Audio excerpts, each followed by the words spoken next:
Rain lashed the Wyoming prairie like 1,000 whips, hammering the sagging roof of Hannah Caldwell's barn.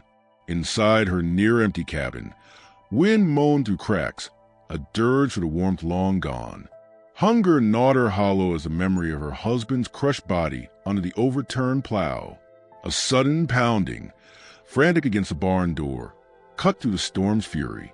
Peering into the howling dark, Hannah saw them. A man etched in dust and exhaustion, a trembling child clinging to his leg. Desperate eyes met hers. What storms chased them? What secrets did this ragged stranger carry out of the tempest?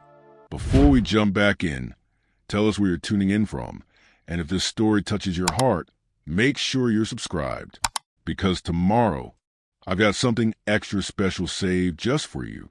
The wind didn't just blow across the high plains of Wyoming in the autumn of 1885. It scoured. It ripped at the brittle stalks of sagebrush, sending tumbleweeds careening like drunken phantoms across the endless ochre flats. It howled down from the jagged, slate-gray teeth of the distant rattlesnake ridges, carrying the first, bitter promise of winter. It found every weakness and alone, weathered cabin huddled against the vastness, moaning through gaps in the chinking like a soul lost in purgatory. Inside, Hannah Caldwell fed the last splintered piece of cottonwood root into the belly of the squat, cast-iron stove. The feeble flame within guttered, casting more shadow than warmth, painting gaunt hollows beneath her cheekbones. Hunger was a constant companion now, a dull ache that had settled deep into her marrow. 2 years. 2 years since the earth had shifted treacherously beneath the plowshare, since a terrible, wet crunch had echoed across the field, silencing the world, silencing Tom. The memory was a physical weight, pressing down on her chest as she stared into the stove's dying embers. They pulsed faintly, like the fading heartbeat of life they dared to dream here on this unforgiving patch of prairie. Her gaze drifted to the mantelpiece above the cold hearth.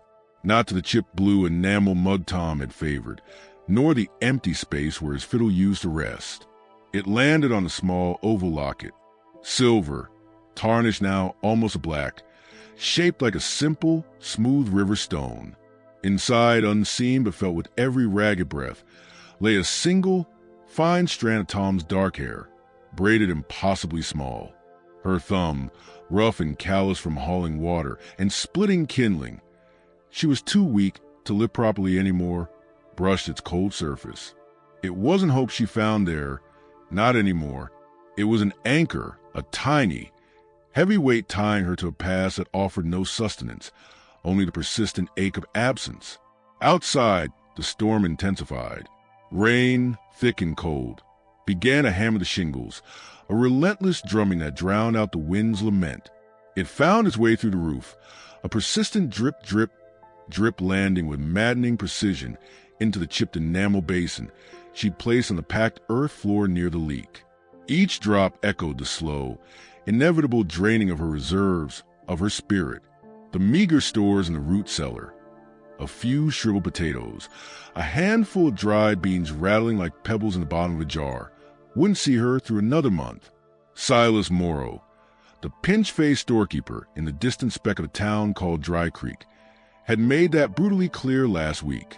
The debt for seed and salt and the few bolts of calico she bought in a moment of foolish hope after Tom's death was due.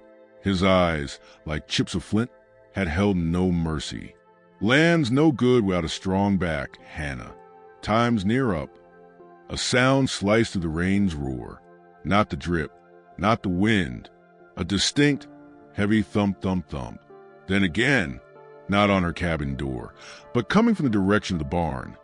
The large, leaning structure that had once housed Tom's pride, a sturdy team of Belgians, and now held only dust, memories, and the skeletal remains of a Herrick Hannah hadn't been able to replenish. Her breath hitched. Fear, cold and sharp, pricked at her skin beneath the thin wool of her shawl. Who? Debt collectors wouldn't knock. Drifters seeking trouble wouldn't announce themselves at the barn. Her hand flew instinctively to the cold iron of the single-shot derringer tucked into the pocket of her skirt. Tom's last, desperate gift before the accident, a tiny, inadequate shield against a vast emptiness. She moved like a shadow to the small, grimy window beside the door, pressing her face against the cold glass, cupping her hands to peer out into the storm-lashed twilight. The barn door, warped and ill-fitting, shuddered under another impact. Then, a figure resolved out gray sheets of rain. A man, broad-shouldered but bent against the gale, one arm raised against the downpour, the other clutching something small close to his chest.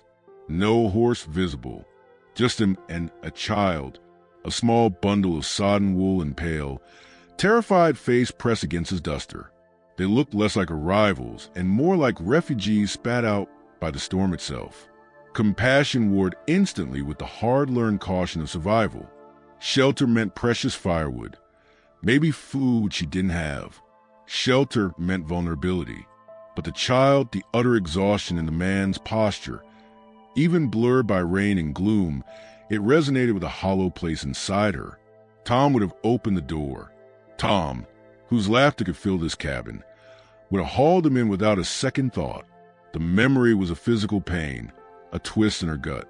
She hesitated, her hand trembling on the latch of the cabin door. The Derringer felt like a stone in her pocket. Taking a deep, shuddering breath that did nothing to steady her nerves, Hannah snatched her own worn oilskin from its peg and yanked the cabin door open. The wind tried to tear it from her grasp. Rain instantly stung her face. Head down, she battled the few yards of the barn, the mud sucking greedily at her worn boots. The man whirled at her approach, his body instinctively shielding the child. Rain plastered his dark hair to his skull, streamed down a face etched with deep lines that spoke of sun and wind and hardship far beyond a single storm. Dust turned to mud, streaked his long, gray duster and the faded jeans beneath. His eyes, a startling, pale gray like winter sky glimpsed through storm clouds, locked onto hers. They held no threat, only a profound weariness and a flicker of desperate hope. "Ma'am," his voice was rough, scraped raw by wind and disuse, yet surprisingly deep. "1,000 pardons. Storm caught us bad. Just need a dry spot for the night." The barn roof looked sounder than most. He glanced down at the child huddled against him, a girl perhaps 6 or 7, her small frame trembling violently beneath a soaked shawl. "My daughter, Clara. We mean no trouble." Hannah's gaze shifted to the child. Clara's eyes, wide and dark as forest pools, stared up at her from a face too thin, too pale.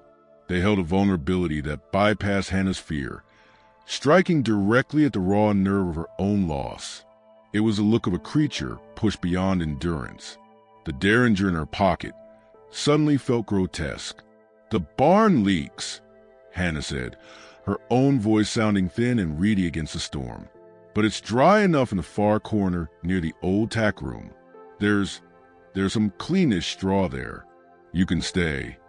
The words surprised her as much as they seemed to surprise him. Kindness felt like a muscle long atrophied.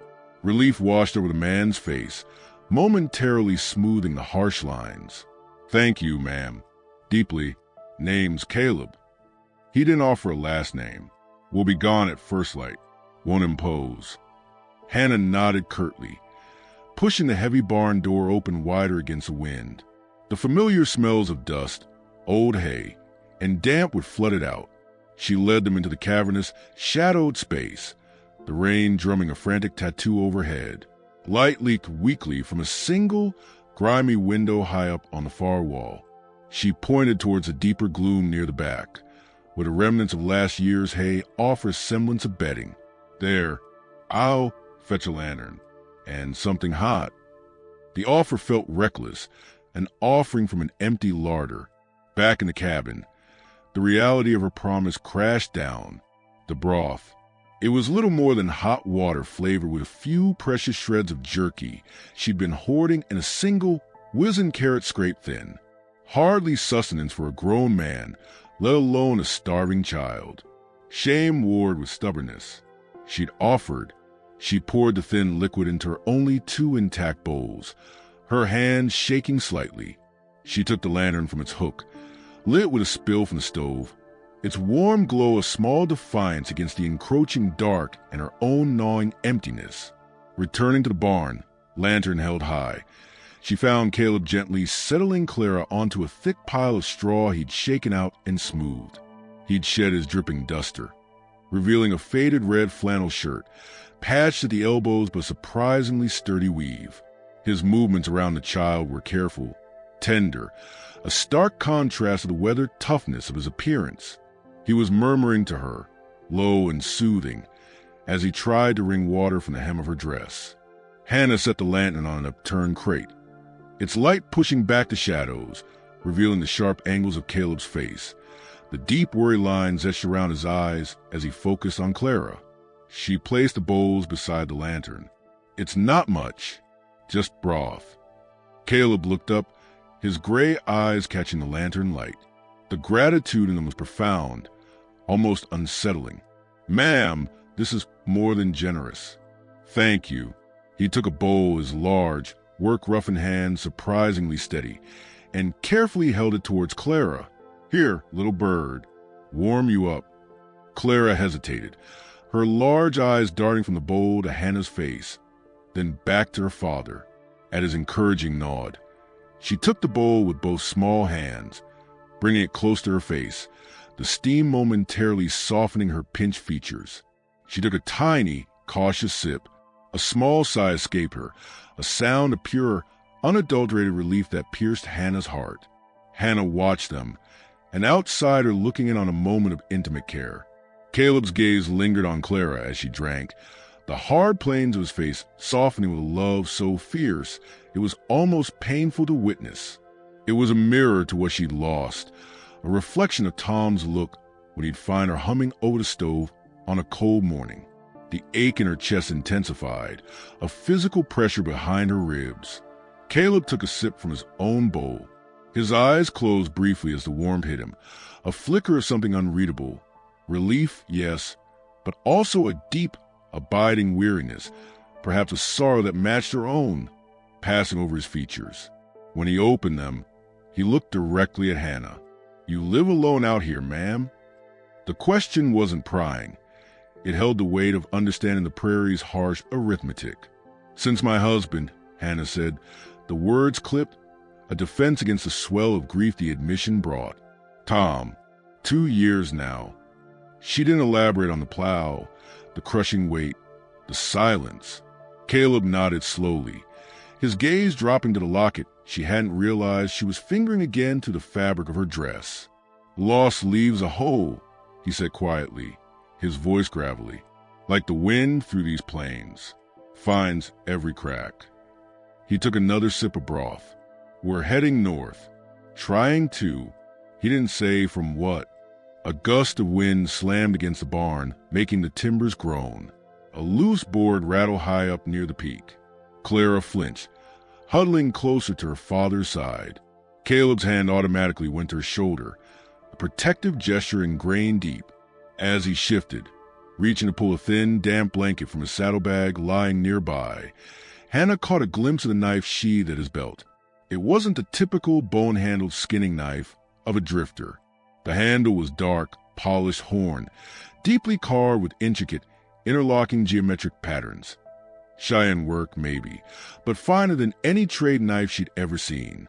The bolster and pommel gleamed dully, even in the lantern light, hinting at silver. It was a piece of quiet, undeniable quality, utterly incongruous with his battered appearance. Her gaze flickered back to his face, but he was focused on tucking the blanket around Clara, his expression unreadable.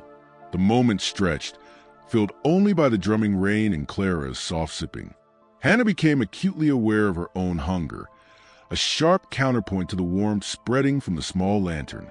She should go back to the cabin, leave them to their rest.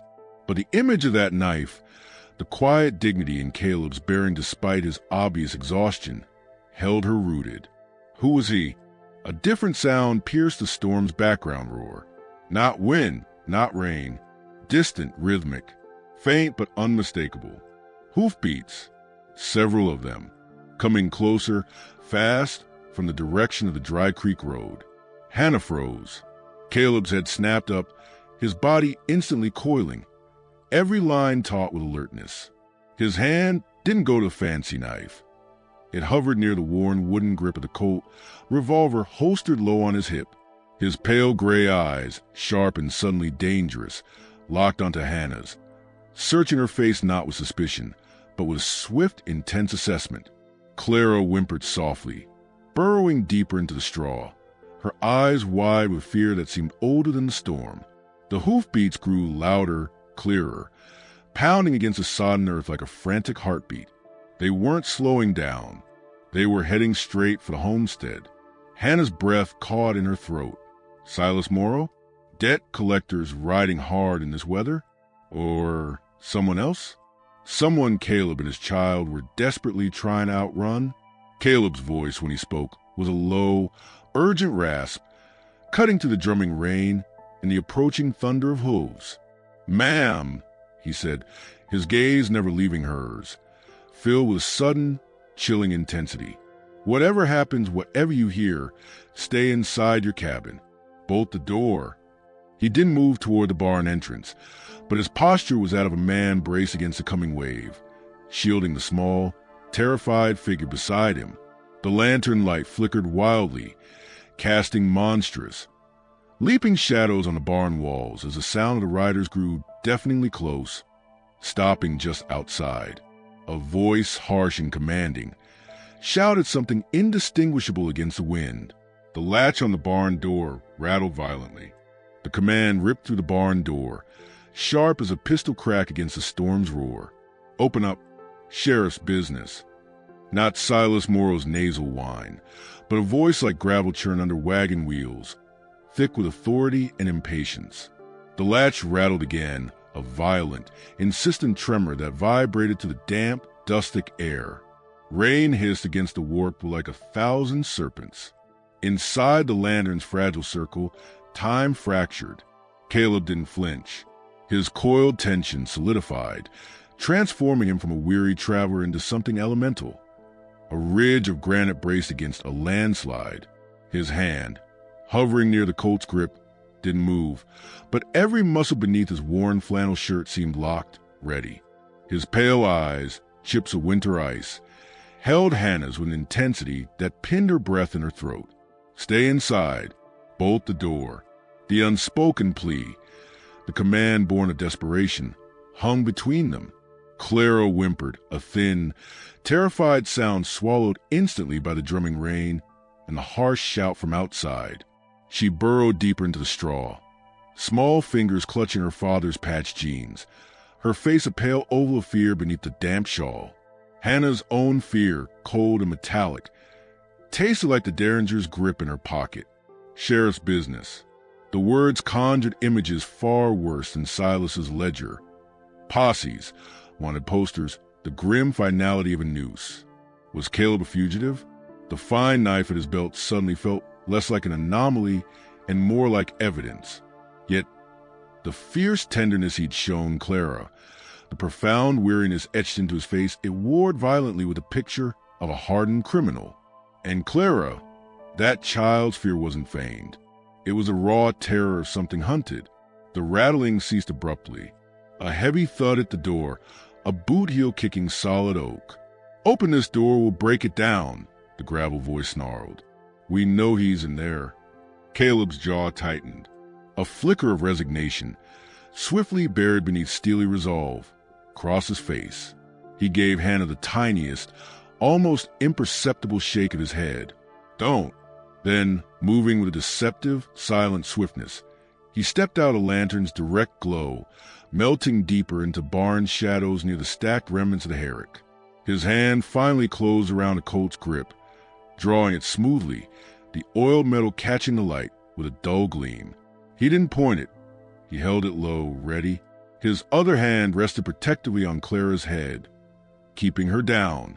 Hannah stood frozen, caught between Caleb's silent warning and the violent demand echoing through the thin barn wall. The cabin, with its meager safety, seemed a continent away. To bolt herself now felt like abandoning Clara to the storm outside and the one within. Tom's face flashed in her mind, not crushed beneath the plow, but alive, grinning as he helped old man Henderson mend a fence after a blizzard. "We look out for folks caught in the weather. Han, It's the only way out here. The memory was a physical push. She couldn't leave them. Hold your horses, Hannah called out, her voice surprisingly steady despite the tremor in her hands. She forced herself toward the barn door, away from Caleb's shadowed refuge. The lantern light followed her, throwing elongated, dancing shapes on the rough-hewn walls. Who's out there? And what business you got banging on my property in this deluge? She stopped a few feet from the door, heart hammering against her ribs like a trapped bird. A pause. The rain's roar filled the silence. Then, the gravel voice, closer now, pressed against the crack in the door. Deputy Royce Hooper, Dry Creek Sheriff's Office. We're tracking a man. Caleb Thorne. Seen him? Tall, gray eyes, riding with a young girl. Came through here, we reckon. Caleb Thorne. The name meant nothing to Hannah, yet the way the deputy said it, heavy with implication, sent a fresh chill down her spine. She risked a glance back. Caleb's face was stone in the gloom, but his eyes, fixed on the door, held a cold fire. Clara had clamped a small hand over her own mouth, stifling a sob. Ain't seen no stranger except the storm itself, Hannah lied, the words scraping her throat. Places locked tight, been hunkered down. She prayed the tremor in her voice sounded like fear of the law, not deception. Barn door ain't locked, widow, Hooper retorted, suspicion thick in his tone. We saw the light. Step aside. We're coming in to look. Panic flared. If they entered, they'd see Caleb, Clara, the bowls, the blanket. It would be over. Caleb's knuckles whitened on the coat. Hannah's mind raced. You got a warrant, Deputy Hooper? She challenged, injecting a note of frontier stubbornness she didn't feel. This ain't town. You kick my door without cause. Silas Moore will hear of it, and the preacher, and anyone else who cares about a widow's rights. She named Silas deliberately, a known, if unpleasant, quantity. A bluff, but her only card. Another pause, longer this time. Muffled voices conferred outside. Hannah strained to hear over the rain. Damn nuisance. Morrow vouches for her. Broke as a joke. Then Hooper's voice louder, grudging. All right, Widow Caldwell, we ain't looking to trouble you unduly, but you see this Thorne fella, or anyone else, you report it. Immediately, he's dangerous. Dangerous. Hannah echoed, the question genuine. What's he done? Wanted for questioning. Hooper barked, evasive. Serious business. Railroad business. And he's got property matters unsettled. The phrase railroad business landed like a stone in Hannah's gut. The Iron Horse was reshaping the West, bringing progress and ruthless greed in equal measure. What could a dust-covered cowboy with a child have to do with that? And property? The incongruity of the word, paired with Caleb's ragged appearance, deepened the mystery. You hear anything, you ride into Dry Creek. Don't try nothing foolish. A final, warning thump on the door. Move on, boys. The hoofbeat started again, slower this time, circling the barn once, the wet thud of hooves unervingly close to the thin walls. Hannah held her breath, picturing them peering into the cracks, the lantern light surely visible. Caleb remained a statue in the shadows, his gaze fixed on the sounds moving around the perimeter. Clara trembled violently, her eyes squeezed shut. The riders completed their circuit, the hoofbeats then receding, growing fainter as they headed back toward the muddy track that passed the Dry Creek road, swallowed by the storm's relentless chorus. Silence rushed in, thick and heavy, broken only by the drumming rain and Clara's shaky, suppressed breaths. The tension in the barn didn't dissipate. It shifted, coiling tighter around the unspoken questions. Hannah sagged slightly, leaning against a rough support post, the adrenaline draining away, leaving her weak and shivering. The lantern light, which had felt like defiance moments before, now seemed terribly exposed. Caleb finally moved. He holstered the Colt with a smooth, practiced motion that spoke of familiarity, then knelt beside Clara, gathering her into his arms. "Shoo, little bird," he murmured, his voice rough but infinitely gentle, a startling contrast of a man who'd face the door like a cornered wolf. "They're gone. For now." He stroked her damp hair, his large hand dwarfing her small head. Clara buried her face in his shoulder, her thin frame racked with silent shudders. Hannah watched them, the knot of fear in her chest twisting into something else, a fierce, protective anger toward the men who'd terrified the child, and a dawning, chilling realization. Caleb Thorne, railroad business, dangerous, property. The words clanged in her mind. The finely made Cheyenne knife suddenly felt like a cipher. Who was this man who could inspire such a pursuit, yet hold his daughter with such aching tenderness? "You lied for us," Caleb said, looking up at Hannah. His gray eyes held a complex mix, gratitude, wariness, and a deep, abiding sorrow.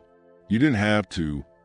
"They were scaring the child," Hannah stated simply, pushing away from the post. Her gaze fell on forgotten bowls of broth, cold now, the grease congealing on the surface. Shame washed over her again, sharper this time. The meager offering felt like an insult in the face of their ordeal, and I reckon Tom would have done the same. Saying his name aloud, invoking him for Caleb's sake, sent a fresh pang through her. She touched the locket through her dress, the cold silver a familiar anchor in the sudden emotional turbulence. Caleb nodded slowly, understanding the weight of the reference. "I'm obliged, Widow Caldwell. More than I can say."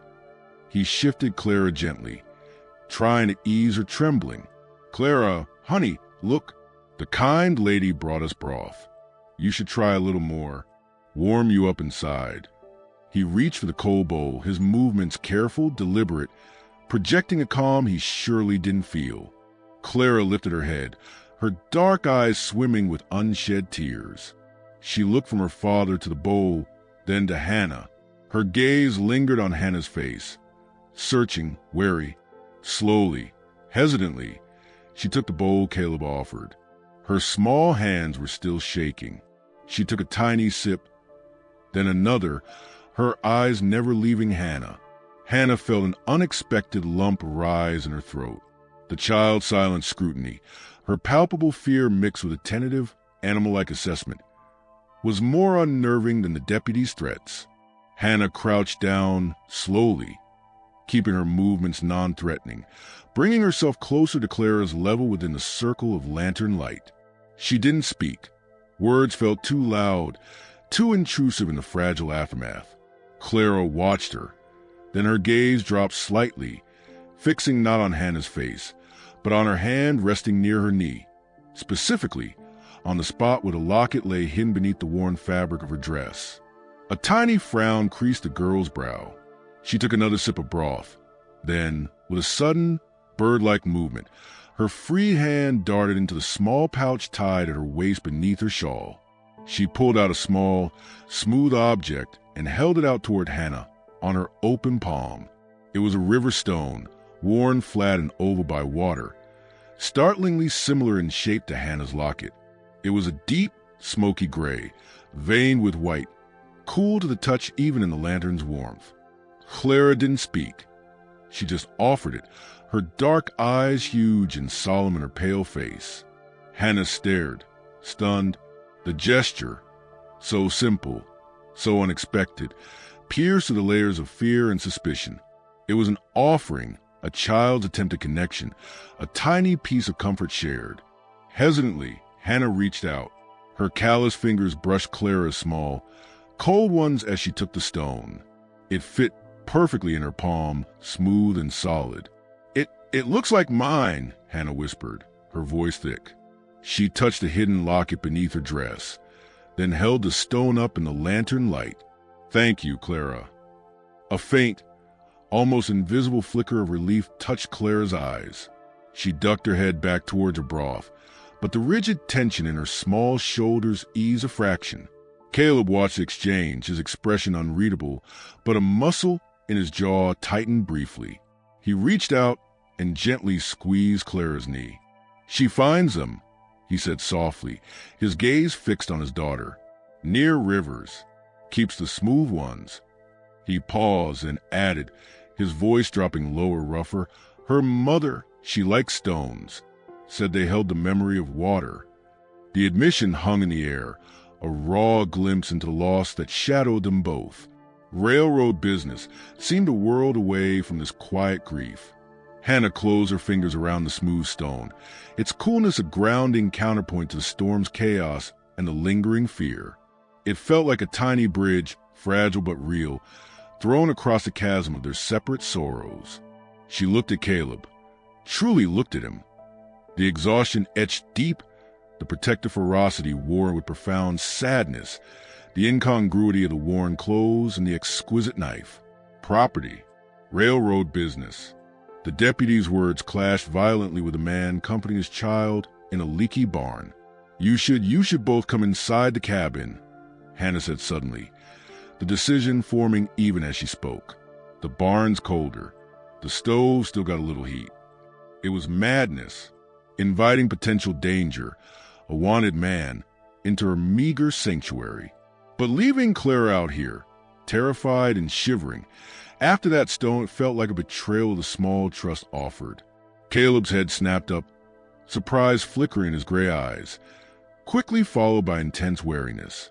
"Ma'am, that's more than generous. But we've brought enough trouble to your door tonight. We'll manage here." "The child won't," Hannah stated bluntly, her gaze holding his. "She's cold through, and scared. The cabin's warmer, drier." She saw the conflict warring within him. The desire to shield Clara, the ingrained caution, the fear of bringing his pursuers closer to Hannah. She stood up, clutching Clara's stone. "It's not an offer I make lightly, Mr. Thorne." Using the name the deputy had spoken felt like stepping onto shifting sand. He flinched almost imperceptibly at the name. His gaze swept over Clara, still trembling slightly despite the broth in his arms around her. He saw the goose flesh on her thin arms beneath the damp shawl. The resolve in his face wavered, replaced by a helpless ache. Protecting her meant accepting this staggering risk, this offered sliver of warmth. "All right," he breathed, the word heavy with reluctance and gratitude. "For Clara, and only till first light. We'll be gone then." He rose, lifting Clara easily into his arms. She clung to him, burying her face again, the stone forgotten in Hannah's hand for the moment. Hannah picked up the lantern, its light suddenly feeling like a beacon in the vast, storm-lashed darkness. She led the way back across the muddy yard toward the cabin, the rain instantly soaking her shoulders anew. Caleb followed, his boots sinking into the mire, his figure a dark silhouette shielding the child. As they reached the cabin door, Hannah fumbled with the latch, her cold fingers clumsy. She pushed it open, the feeble warmth from the stove spilling out. Caleb stepped across the threshold, ducking slightly beneath the low lintel. He paused just inside, his gaze sweeping the single, sparsely furnished room. The cold hearth, the chipped enamel basin catching a leak, the empty shelves, the patched quilt on the narrow bed. His eyes lingered on the locket, now visible where Hannah's shawl had fallen open. His expression was unreadable, a mixture of assessment and something akin to sorrowful recognition of her own poverty. He gently set Clara down near the stove. The girl stood frozen, wide-eyed, taking in the unfamiliar space, the scent of wood smoke and loneliness. Hannah closed the door behind them, the solid thud of small comfort against the world outside. She bolted it securely, the iron bar scraping into place with finality. The storm's fury felt momentarily muted, contained. She turned, intending to stir the embers in the stove, to offer what little warmth she could. Caleb was shrugging out of his damp flannel shirt, revealing a surprisingly clean, though worn, union suit beneath. He draped the shirt over the back of Hannah's solitary chair near the stove. As he moved, something small and rectangular, perhaps a slim leather wallet or a folded sheet of papers, slid from an inside pocket of the discarded shirt and fluttered silently to the packed earth floor near the cold hearth. Neither of them noticed immediately. Hannah was focused on coaxing the fire. Caleb was kneeling beside Clara, murmuring reassurance, trying to rub warmth into her small arms. Clara, still shivering, stared at the locket around Hannah's neck, her earlier offering momentarily forgotten. The folded papers, or perhaps it was a small leather-bound notebook, lay half-concealed in the shadow cast by the chair leg, damp from the shirt's moisture. On the exposed corner, visible only if one looked directly down at it in the flickering light, was stamped a design, not a name, but a distinct symbol, an intricate circle enclosing a stylized, jagged mountain peak, and beneath it the unmistakable embossed letters, CD and SRR. The damp leather notebook lay half hidden in the shadow of the chair leg, a silent accusation on the packed earth floor. Hannah saw at the moment she turned from the bolted door, the flickering stove light catching the embossed corner, that intricate circle, the jagged peak, the stark letters CT and SRR. It struck her like a physical blow, stealing the breath she'd just drawn in relief. Railroad business. Deputy Hooper's gravelly voice echoed in her mind. Property. Dangerous. Caleb, still kneeling by Clara, hadn't noticed. His focus was entirely on his daughter, rubbing her thin arms vigorously, murmuring reassurances lost beneath the drumming rain on the roof. Just wet and cold, little bird. Nothing more. We're dry now. Clara trembled, her wide, dark eyes fixed on Hannah, then darting nervously toward the bolted door as if expecting it to burst inward. Hannah's gaze snapped from the damning symbol back to Caleb.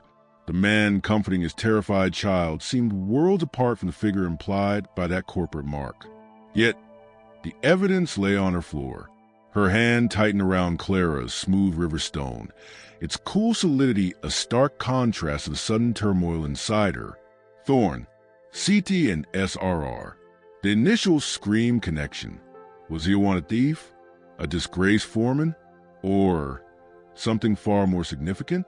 The sheer incongruity. The dust, the exhaustion, the exquisite shy knife, the tender care for Clara warred violently with the cold implication of the railroad insignia. Fear, cold and sharp, pricked her skin again, warring with the fierce protectiveness Clara's silent offering had ignited. She couldn't leave it there. Drawing a shaky breath, Hannah stepped forward, her worn boot scuffing softly on the dirt floor. She bent, not reaching for the notebook, but pointing towards it with a deliberate gesture. "Mr. Thorne," she said, her voice carefully neutral, though it felt tight in her throat. "You dropped something." Caleb's head whipped around. His pale gray eyes followed her pointing finger, landing on the notebook. A stillness settled over him, profound and immediate. The gentle motions on Clara's arm ceased. Every line of his body hardened. The vulnerability she glimpsed moments before vanishing behind a mask of wary alertness.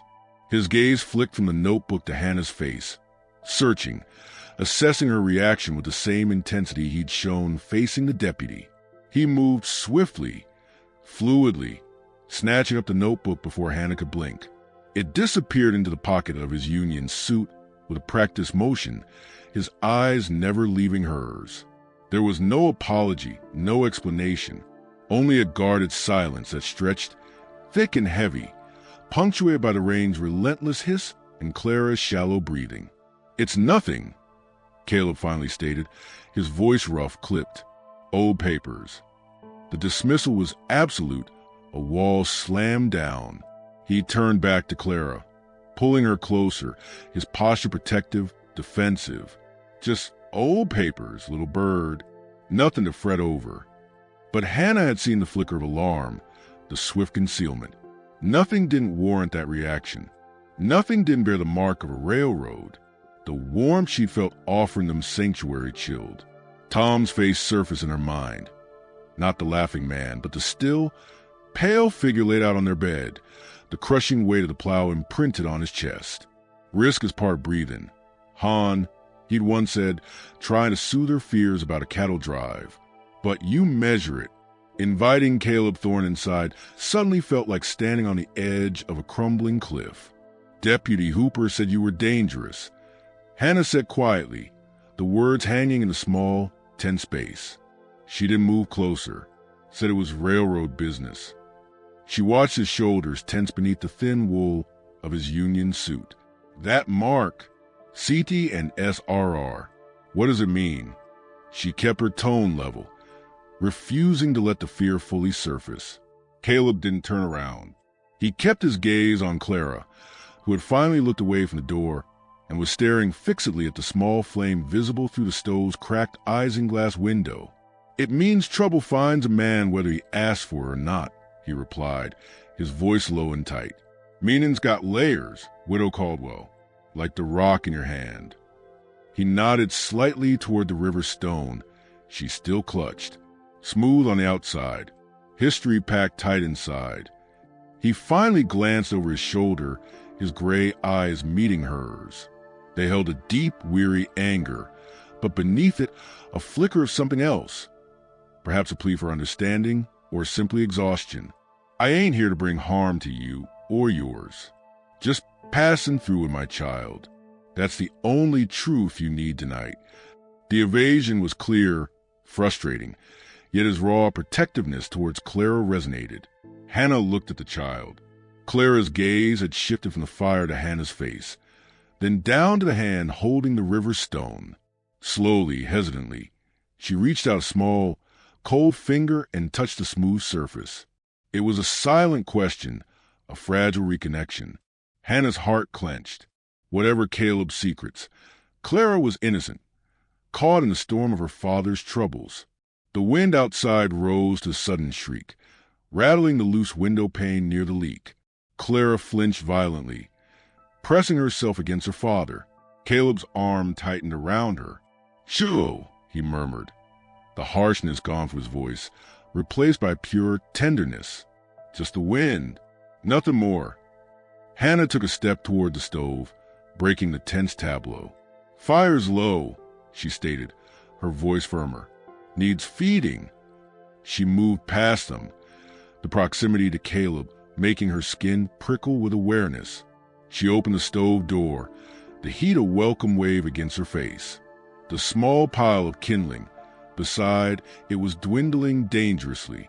She selected 2 thin, dry sticks, her movements economical, born of long practice rationing warmth. Tom taught me to bank the coals just so, she thought, the memory of familiar ache. Make the heat last. She placed the sticks carefully on the glowing embers, coaxing a small flame back to life. The meager light flickered, painting dancing shadows on the cabin walls. "You got little enough wood as it is," Caleb observed quietly from behind her. He'd risen, keeping Clara close. "We don't need." "The child does," Hannah interrupted, closing the stove door with a soft clang. She turned, meeting his gaze squarely. "And cold makes fear worse." She gestured toward the patched quilt folded at the foot of her narrow bed. "Fetch that. Wrap her proper. I've got—" She hesitated, the reality of her near-empty larder biting deep. "A bit of cornmeal can make ash cakes. Won't be much, but it's hot."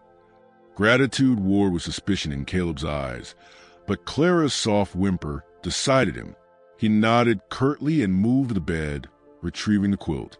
He wrapped it carefully around Clara's shoulders, tucking it close, enveloping her in its faded, threadbare warmth. The girl snuggled into it, only her pale face and dark, watchful eyes visible. Hannah busied herself at the small shelf that served as her kitchen. She took down the nearly empty sack of cornmeal, the coarse texture familiar under her fingers. Poverty was a constant companion, but sharing its meager fruits now felt different.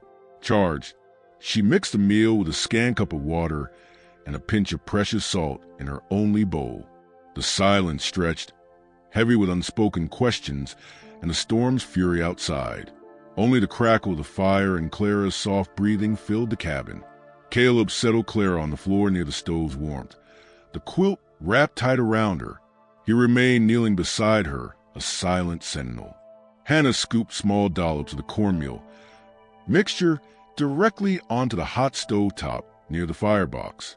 The smell of toasting corn filled the small space, a simple, earthy comfort.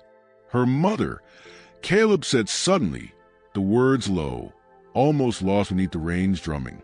He wasn't looking at Hannah. His gaze was fixed on the small flames licking the ash cakes. Ilara, she loved the smell of cornbread baking. Said it smelled like home.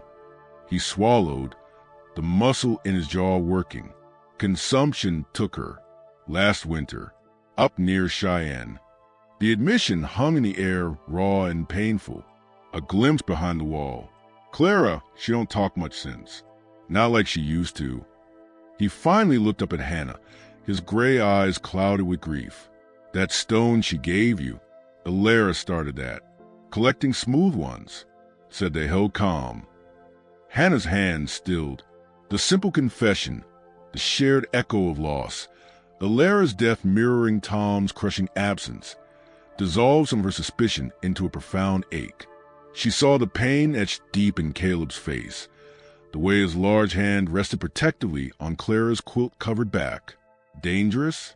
The man before her, broken by grief, protecting his silent child, seemed far removed from the cold corporate symbol on his notebook. Yet the notebook existed.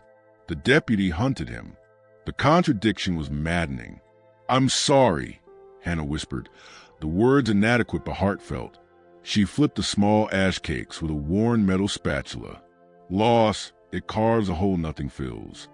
Her thumb brushed a hidden locket beneath her dress. "Tom, my Tom, he's 2 years gone. Feels like yesterday and forever all at once." Sharing this, offering her own vulnerability in the face of his, felt like stepping onto thin ice over deep water. Clara's head turned slightly within her quilt cocoon, her dark eyes, large and luminous in the firelight, fixed on Hannah. Then, incredibly softly, a whisper so faint Hannah almost thought she imagined it. Did your Tom like stones too?" The sound of Clara's voice, hesitant and small, was like the first chime of a distant bell after a long silence. Hannah's breath caught. Caleb's had snapped toward his daughter. Astonishment and a fierce, hopeful tenderness flooding his face. A small, unexpected smile touched Hannah's lips, the first genuine one in longer than she could remember. "No, sweetheart," she said gently, crouching down slightly to meet Clara's gaze. "My Tom, he like wood, like carving things. Whistles to the neighbor boys, little animals." Her voice caught. She hadn't spoken of his carvings in so long. "He made me this shelf." She gestured to the rough-hewn boards holding her few dishes. Said it was crooked as a dog's hind leg, but it held steady. She held out the warm ash cake she'd just lifted off the stove. "Careful, hot." Clara hesitated, then slowly extracted a small hand from the quilt and took the offered cake. She didn't eat it immediately, just held its warmth, her eyes still on Hannah, a fragile bridge of understanding forming in the firelight. Caleb watched the exchange, his expression unreadable. The moment of shared grief in Clara's tentative speech seemed to soften his defenses slightly. He accepted an ash cake from Hannah with a quiet, obliged. He broke off a small piece, blew on it, and offered it to Clara. She took it, nibbling cautiously. The simple act of sharing food, the small warmth against the storm's chill, the fragile connection sparked by Clara's words, created a temporary bubble of peace within the cabin's tense walls. Hannah ate her own small cake, the coarse cornmeal a familiar anchor. She watched Caleb, the way he monitored the window even as he tended to Clara, the constant vigilance beneath the surface calm. The notebook felt like a physical presence in his pocket. The rain began to ease slightly, the drumming on the roof softening to a steady patter. The wind shriek lowered to a persistent moan. The relative quiet felt ominous. Hannah rose to add another precious stick to the fire, the small flame flaring briefly. As she straightened, movement caught her eye through the grimy window pane facing the yard. A lone figure on horseback, indistinct in the lingering downpour and deepening twilight, sat motionless near the edge of her property, silhouetted against the bruised sky. Watching, Hannah froze. "Caleb!" she breathed, the name barely audible. He was instantly alert, following her gaze, his body tensed, a predator sensing danger. He rose smoothly, pushing Clara gently but firmly behind him towards a corner farthest from the window and door. His hand hovered near his hip where the colt rested. "One rider," Caleb murmured, his voice a low rasp. "Not Hooper. Different build." He peered intently through the rain-streaked glass. Just sitting, watching. Fear, cold and sharp, sliced through Hannah. They hadn't left. They were waiting. Silas Morrow's pinch-faced visage swam before her eyes. Time's near up. The debt. Had Hooper spoken to Silas? Was this rider connected? Or was it part of Caleb's pursuit? The isolation of her homestead, usually a burden, now felt like a trap. A sudden, sharp knock rattled the cabin door, making Clara gasp and Hannah jump. It wasn't the heavy thud of Hooper. It was impatient, demanding. "Hannah Caldwell. Open up. Silas Morrow here." Silas. Not the riders, but the viper at her own door. Hannah's heart sank like a stone. Caleb's eyes locked onto hers, wide with alarm and a silent question. The rider outside was still there, a dark, unmoving sentinel. Silas's presence now, with Caleb inside, was disaster. "Hannah, I know you're in there." Light showing. Silas's nasal voice was sharp with annoyance. "Open this door. We got business." Hannah moved toward the door, her mind racing. Caleb melted back into the deeper shadows near her bed, pulling Clara with him, his hand resting firmly on the colt's grip. The flickering lantern light seemed suddenly garish, exposing everything. She took a deep, steadying breath, forcing her voice to remain calm. "Just a minute, Silas. Storm's got me jumpy." She shot a desperate glance towards Caleb's shadowed form. His pale eyes gleamed in the dimness, intense warning. Careful. Unbolting the door felt like lifting a great weight. She opened it just a crack, enough to see Silas Morrow's narrow, rain-slickered form on her small porch. His beady eyes darted past her, trying to see into the cabin's interior. Behind him, through the sheeting rain, the lone rider was still visible, watching. "What brings you out in this, Silas?" Hannah asked, blocking the doorway as best she could. "Debt ain't due till month's end." She kept her voice level, though her knuckles were white on the door edge. Silas's gaze snapped back to her face, his expression sour. "Month's end? Try tomorrow noon, Hannah." A cruel smile touched his thin lips. "Heard from Deputy Hooper. Seems there's trouble brewing. Wanted men about. Makes a man nervous. Wants his accounts settled. Pronto." His eyes flickered past her again, drawn by the faint movement in the shadows near the stove. Perhaps Clara shifting under the quilt. "That's so," he drawled, suspicion hardening his features. "Got company, Hannah? On a night like this?" He took a half step forward, trying to peer around her. "Thought you said he was alone earlier."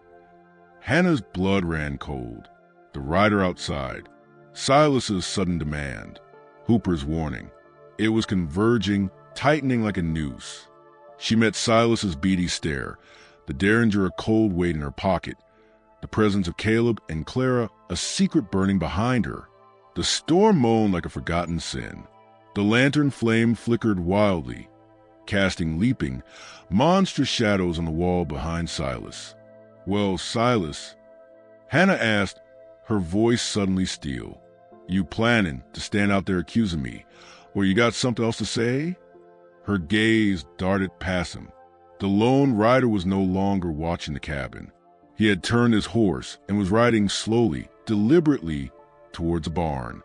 Silas Morrow's beady eyes drilled into Hannah, suspicion hardening his rain-slicked features as the lone rider vanished into the barn's yawning darkness. The storm's moan seemed to deepen, carrying the metallic tang of impending violence. Hannah blocked the doorway, her spine rigid, every nerve screaming. Behind her, the cabin's shadows felt alive with Caleb's coiled tension and Clara's muffled fear. "Company, Silas?" Hannah forced her voice to stay level, steel beneath the worn fabric of her words. She met his stare, refusing to flinch. "On a night like this?" Only company I got is a wind trying to peel my roof off and the rain drowning my sorrows." She jerked her chin towards a barn where the rider had disappeared. "Your friend out there lost? Or you bringing witnesses for strong-arming a widow over a debt that ain't due?" Silas's thin lips pressed into a bloodless line. He took a half-step back, momentarily thrown by her defiance. "Don't get uppity, Hannah. Debt's due when I say it's due. Hooper's talk of wanted men changes things. Makes a man cautious. Makes him want his affairs settled." His gaze darted past her shoulder again, lingering on the faint movement near the stove. Clara shifting beneath the quilt. "And I ain't blind. Saw the light. Heard a sound. Like a child." Panic, cold and sharp, pricked Hannah's skin. "Clara." She gripped the door edge tighter, knuckles white. "Sound? Likely the storm playing tricks, or this old place settling.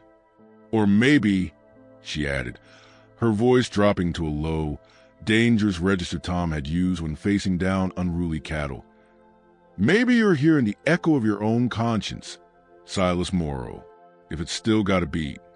She saw the flicker of unease in his eyes. "Now, you got my word I'll have your money by month's end, same as agreed. Ain't no wanted men here, 'cept maybe the ones you brought riding up in this tempest. Now get off my porch, for you catch your death or I catch mine defending it." Her hand slid subtly toward the pocket, holding the derringer. Silas's face flushed mottled red beneath the dripping brim of his hat. He took another step back, sputtering. "Month's end? You think this is a game, woman? Noon tomorrow. You hear? Not a minute later. You ain't got it." He jabbed a bony finger towards the sodden fields. "This patch of misery is mine. Stock, what's left of it. Tools. This shack. Everything." His eyes narrowed, venomous. "And if I find out you're harboring that Thorne fellow Hooper's hunting, well, harboring a fugitive ain't just debt, Hannah. It's prison time. Or worse." He spat onto the muddy ground near her threshold. "Think on that."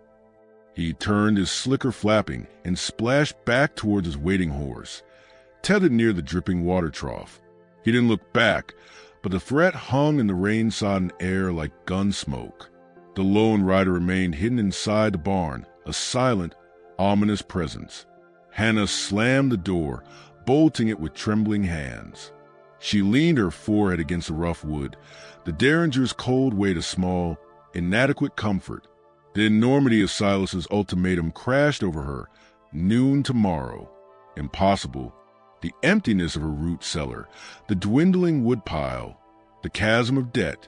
Tom's face flashed, not crushed, but grinning as he nailed the last shingle on their roof. "Our place, hon. Ours." The memory was a physical wound. "Ma'am." Caleb's voice was low, urgent. He emerged from the shadows near the bed. Clara clinging to his leg, her face pale parchment in the flickering light. His pale gray eyes scanned her face, reading the fear, the despair. What did he want? "Same as always," Hannah rasped, pushing away from the door, forcing herself upright. "My blood. Demands payment by noon tomorrow. Or he takes the homestead." She met his gaze, the unspoken accusation hanging between them. Said, "If he finds you here, it's prison for me." Caleb flinched as if struck. His jaw clenched, a muscle jumping. Guilt warred with the fierce protectiveness in his eyes. He looked down at Clara, who pressed her face against his jeans, trembling. "We'll go. Now. We brought you nothing but ruin." "Go where?" Hannah gestured sharply toward the window, where rain still sheeted down. "Into that? With riders watching the barn? You'd be caught before you cleared the ridge." She moved to the stove, adding the last precious sliver of wood, the small flame flaring defiantly. "And what of her?" She nodded towards Clara. "You think Silas or Hoop will care about a child caught in the crossfire?" Caleb's hand tightened on Clara's shoulder. He looked at the bolted door, then at the window, his expression that of a cornered wolf calculating escape routes that didn't exist. The weight of his burden, the pursuit, the danger he brought to Hannah's doorstep, seemed about his broad shoulders. He sank onto the edge of Hannah's narrow bed, pulling Clara onto his lap, wrapping the quilt tighter around her. Silence stretched, thick with fear and the drumming rain. Clara lifted her head from Caleb's chest, her dark eyes, wide and solemn, fixed on Hannah. Slowly, hesitantly, she wriggled free of her father's grasp and slid off his lap. She padded silently across the dirt floor to where Hannah stood near the stove. Without a word, she reached into the small pouch at her waist and pulled out another smooth river stone, this one a deep, speckled green. She held it up to Hannah. "To hold," Clara whispered, her voice a fragile thread. "When it's loud." Hannah's throat tightened. The simple offering, the child's attempt to offer comfort in the face of Silas's venom and the storm's fury, shattered her resolve. She crouched, taking the cool stone. Its smoothness was an anchor. "Thank you, Clara," she murmured, her voice thick. "I'll hold it tight." Clara gave a tiny, almost imperceptible nod, then retreated back to her father's side, burrowing into his embrace. Caleb watched the exchange, his expression unreadable, but profound sadness softened the harsh lines around his eyes. He stroked Clara's hair. Hannah stood, clutching the green stone alongside the gray one Clara had given her earlier. She faced Caleb. "That mark," she said quietly, her gaze steady. "CT and SRR. On your book. Thorne. That's you, ain't it?" Caleb Thorne. She didn't phrase it as a question. Caleb met her stare. The wariness was still there, but beneath it, a layer of exhaustion and something else, a reluctant respect. He nodded slowly. "Yeah. And the railroad? You own it." The question hung in the air, absurd yet terrifying given the ragged man before her. A harsh, humorless sound escaped Caleb. "Own it." He shook his head, his gaze dropping to the quilt covering Clara. "No, ma'am. Not anymore. I built it, or a piece of it." He paused, choosing his words with care, his voice low and gravelly. "CT and S, Cheyenne, Thorne, and Spurlock Railroad. My father, Josiah Thorne, founded it. I ran the Western Spur, pushing track through the Black Hills, the Bighorns, lands promised elsewhere." He looked up, his gray eyes holding a storm of their own. "Made men rich, made enemies, powerful ones, men who wanted the routes changed, men who didn't care about treaties or who got buried under progress." His hand unconsciously touched the pocket where the notebook rested. "I refused a lucrative detour, one that would have cut through sacred ground, displaced families already pushed to the brink." His jaw tightened. Spurlock, my partner, saw it different, saw only profit. He had connections, men like Hooper on his payroll, men good at making problems disappear, or look like something they ain't. He looked directly at Hannah, the raw truth laid bare. "The unsettled property Hooper mentioned? That's my stake in the railroad. Spurlock wants it, wants me out, the wanted for questioning. That's for a fire at a supply depot. A fire they set, depended on me. To discredit me, force me out, or bury me. We barely got out of Cheyenne alive. Been running since Alara." His voice cracked. He swallowed hard, looking at Clara.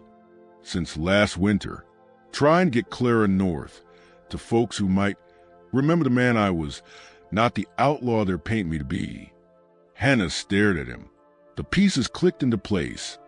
The exhaustion, the vigilance, the incongruous knife, the weight in his eyes far heavier than mere dust. He wasn't just fleeing. He was fleeing betrayal, a gilded cage turned into a hunting ground. He'd chosen integrity over profit, and it had cost him everything but his child. The danger he represented wasn't to her, but from the ruthless men pursuing him. Protecting him wasn't just kindness. It was standing against a tide of greed that crushed small homesteads like hers just as surely as it crushed men like Caleb Thorne. Tom's voice echoed, clear and strong. "Stand for what's right, Han, even when the ground shakes." Outside, a sudden shout cut through the storm's lull, not from the barn, but from the direction of the ridge. A man's voice, harsh and commanding. "Hooper, over here." Found something. Caleb was on his feet instantly, pulling Clara with him towards the deepest corner. Hannah rushed to the grimy window. Through the rain, she saw two figures emerging from a barn. The lone rider and another man, likely Deputy Hooper, who must have circled back unseen. They were leading Caleb's horse, a sturdy bay mare Hannah hadn't known was hidden inside, and Hooper was holding something aloft, triumphantly, even in the downpour. It caught the faint, storm-gray light, a saddlebag, Caleb's saddlebag. Hooper rummaged inside, pulling out items and discarding them onto the muddy ground. Spare clothes, a small tin. Then he held up a larger, flat object. Even from the distance, Hannah could see it was a framed document, glass glinting. Hooper wiped the rain from it, peering close. He let out a coarse laugh, turning to shout toward the cabin, his voice carrying clearly on the wind. "Well, ain't this a pretty picture? Thought you was just passing through, Mr. Thorne." Hooper's voice dripped with mockery. He held the frame high. "Seems you forgot your deed to the whole damn Silver Peaks mine." Hannah froze. Silver Peaks mine? Rumors of a rich silver strike up near the Rattlesnake Ridges had swirled for months, a fever dream for prospectors and a prize for men like Spurlock. Caleb hadn't just built railroads. He owned a mine, a valuable mine. That's why Spurlock wanted him gone. That was the unsettled property. Hooper's grin was a predator's flash in the gloom. He tucked the framed deed back into the saddlebag and drew his revolver. He pointed it not toward the cabin, but upwards, firing a single, sharp shot into the rain-lashed sky. The report echoed like doom across the sodden prairie. "That's the signal, boys," Hooper bellowed, his voice thick with anticipation. "He's here, and he ain't leaving with what's ours. Flush him out." The echo of Hooper's gunshot hung in the rain-heavy air, a cruel punctuation to his triumphant shout about the Silver Peaks mine. It wasn't just a signal. It was a death knell for their fragile sanctuary. Inside the cabin, time compressed into a single, breathless heartbeat. Hannah felt the cold river stones Clara had given her dig into her clenched palm, anchors against a rising tide of violence. Caleb moved before the sound fully faded. He surged from the corner, grabbing Hannah's arm with surprising gentleness but undeniable urgency, pulling her away from the window. "Get down!" His voice was a low, harsh rasp. He scooped Clara up, quilt and all, and shoved them both towards a meager shelter offered by Hannah's sturdy oak table, overturning it with a grunt. Plates clattered to the dirt floor. "Stay behind us. Don't move." Outside, the storm seemed to hold its breath. Then hoofbeats, multiple sets, pounding closer through the mud, converging on the cabin from the direction of the ridge and the barn. Shadows moved against the gray gloom outside the windows, men dismounting, spreading out. Hooper's voice barked orders. "Cover the doors!" Windows. He ain't slipping away this time. The promise of the mine deed had turned the hunters ravenous. Caleb crouched beside the overturned table, his back against it, the Colt drawn and held low. His face was a mask of grim calculation, the exhaustion burned away by adrenaline. He met Hannah's terrified gaze. "They'll rush us. Soon." His gray eyes held no apology now, only a fierce resolve. "When I say, you take Clara, run for the root cellar. Trapdoors under the rug near the stove. Barred from inside. Wait, don't come out till full light, no matter what you hear." Hannah shook her head violently, clutching Clara tighter. The child trembled like a leaf against her, silent tears streaking her pale cheeks. "No, I ain't hiding while they gun you down. This is my land." Tom's face flashed, not crushed, but alive, swinging an axe to clear their first field. "Our roots are here, Han. Deep." The memory fueled a desperate courage. "There's another way." "What way?" Caleb demanded, his eyes scanning the window frames, anticipating the first muzzle flash. "They got numbers. They got greed dripping from their teeth. The mine, Hannah breathed, the idea forming even as she spoke. Hooper shouted it loud enough. He thinks it's Spurlock's now, or his for the Takin. But the deed, it names you. She looked at Caleb, the ragged man who'd built railroads and owned mountains. You still got that book? With the mark. Caleb's eyes narrowed, understanding dawning. He fumbled in his Union suit pocket, pulling out the damp leather notebook. What good's ink against bullets? Authority, Hannah insisted, her voice gaining strength. Even crooked law dogs like Hooper bow to paper sometimes, especially paper backed by men richer than Spurlock. She pointed toward the mantel above the coal hearth. Tom's old rifle, behind the wood box. It's loaded, won't hit much past 10 yards, but it makes a noise like Judgment Day. She met his gaze. The shared river stone's a tangible link to Clara between them. We face him. Together. You show Em the proof of who you are. I show Em what defending home looks like. A flicker of something like awe crossed Caleb's battered face. He looked from Hannah's determined eyes to Clara's terrified ones. He nodded once, sharply. He thrust a notebook into Hannah's free hand. You hold it. High. He moved like shadow to the mantel, retrieving the long, heavy Sharps rifle Tom had used for elk. He checked the load with swift, practiced hands. A heavy thud shook the cabin door. Thorne, Hannah Caldwell, open up. Last chance before we burn you out. Hooper's voice was thick with anticipation and rain. Hannah stood, pulling Clara up with her. She kept the child tucked close to her side, shielded by her body. She raised the notebook high in her left hand, the embossed CT and S, RR catching the dim light from the stove. Caleb stepped beside her. The Sharps held ready but pointed at the floor, his own Colt now holstered. His presence was a solid wall of defiance. Stand ready, little bird, Caleb murmured to Clara. His voice, though soft, held an iron core. Be brave like your mama. Hannah took a deep breath that smelled of dust, fear, and the metallic tang of impending violence. We're coming out, Hooper, she shouted, her voice ringing clear despite the tremor in her legs. Hold your fire, or answer for murdering a railroad founder and a child in front of witnesses. A surprised murmur came from outside. Hannah unbolted the door, swinging it open slowly. Rain gusted in, cold and sharp. The yard was a tableau of menace. Deputy Hooper stood front and center, revolver drawn, flanked by 3 rough-looking men, their own guns trained on the doorway. Silas Morrow's weaselly face peered from behind them, drawn by the commotion. Behind the men, Caleb's bay mare stood restlessly. Hooper's eyes widened at the sight of Caleb standing tall beside Hannah, the Sharps in his hands. His gaze flicked to the notebook Hannah held aloft.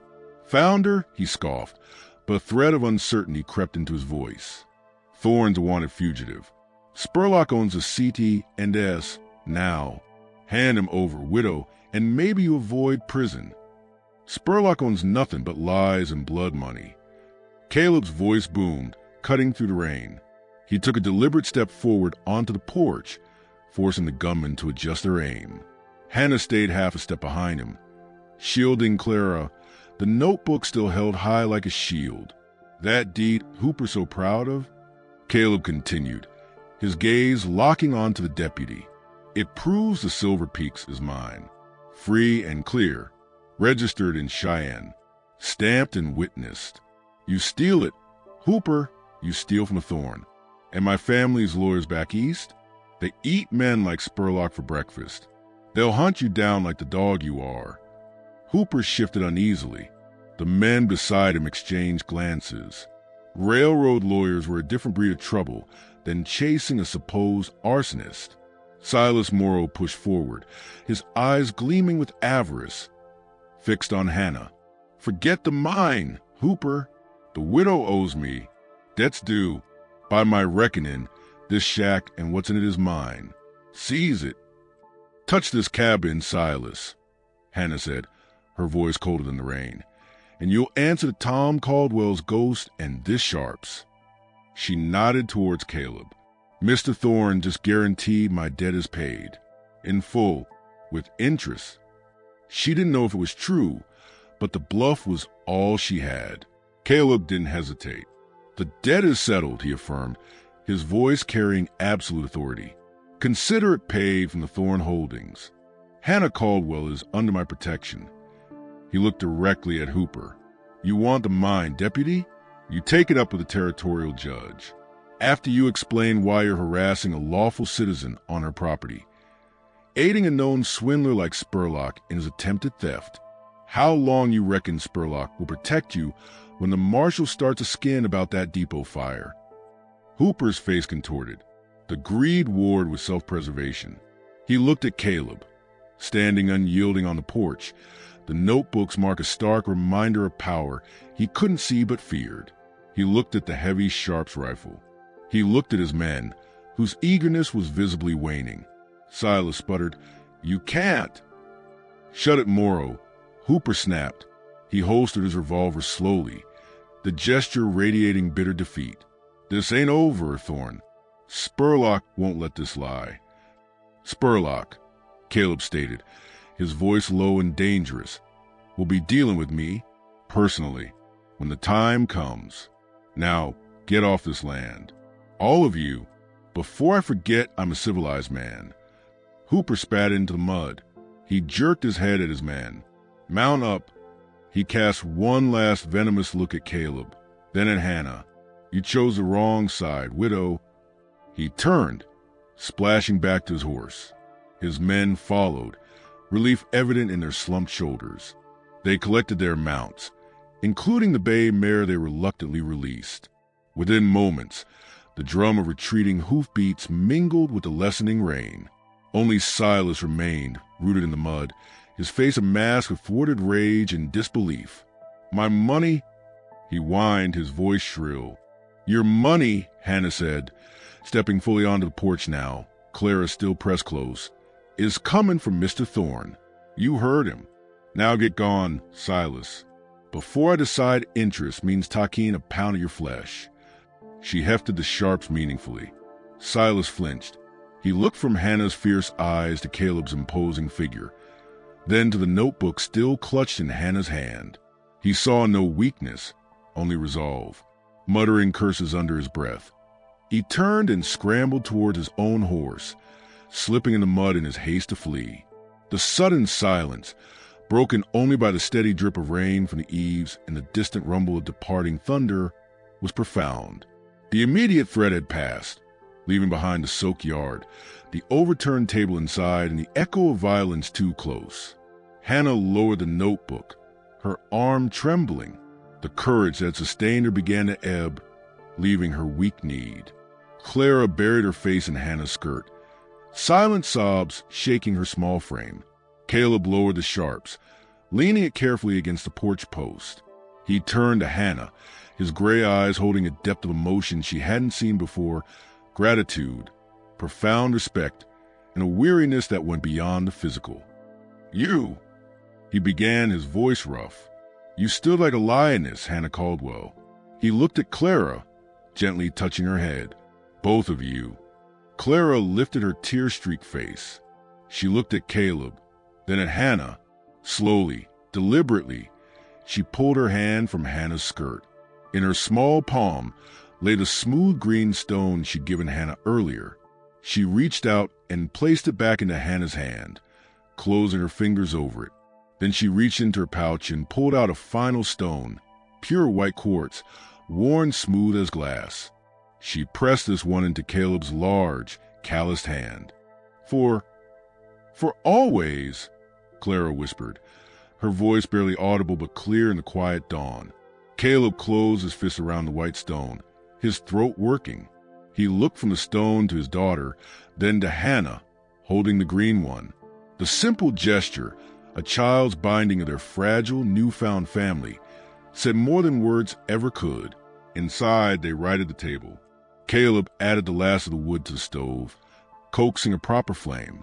Hannah stirred the remaining cornmeal into a thin gruel, the simple act of reclaiming of normalcy. As they sat at the table, the gray light of dawn finally breaking through the thinning clouds, Caleb spoke. "The Silver Peaks," he said quietly, looking at Hannah. "It's real. Rich. Ilara's father found the first vein, left it to her. Spurlock wanted it bad. Part why he turned." He took a sip of water from a chipped tin cup. "My stake in the railroad. Spurlock can have the rotten carcass. But the mine, that's Clara's future. And yours, Hannah, if you'll have it." He met her gaze. "The debt's cleared. That's just the start. This land," he gestured around the humble cabin, "it's yours. Always will be. But it shouldn't be a place of hunger and struggle. We can build here. Proper house, barn, stock. Use the mine's wealth, but keep the roots." He looked at Clara, who was finally eating her gruel, her eyes wide as she listened. "We need a home, a safe one. You showed us what that means. Even with nothing." Hannah looked around her cabin. The cold hearth, the leaking roof, the empty shelves. Tom's locket felt warm against her skin. She thought of his laughter, his dreams buried under the prairie soil. Then she looked at Caleb, the burden of his past still heavy, but his gaze steady on the future. She looked at Clara, whose small hand now rested trustingly on her arm. The green stone was cool and solid in her palm. She thought of Ilara, who loved smooth stones and baking bread.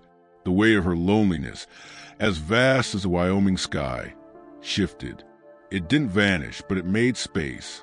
"I reckon," Hannah said softly, her voice thick with unshed tears that weren't entirely sorrowful, "roots grow stronger when they're tended together." She placed her hand over Clara's, small one. "Sun's coming up. We got work to do." Outside, the storm had truly passed. The rising sun, pale gold and tentative, broke through the ragged clouds, painting the wet sagebrush flats in hues of silver and green. It glinted on the puddles in the yard, turning them into scattered coins.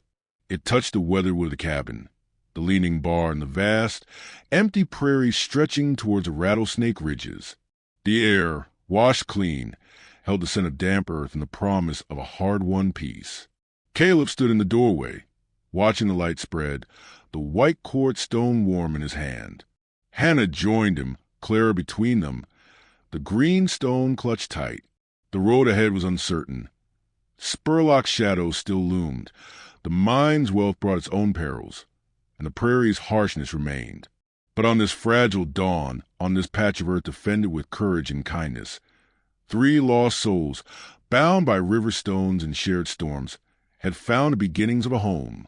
The wind, no longer a moan but sigh, carried the distant call of a meadowlark, a small, defiant song against a vast, hopeful silence.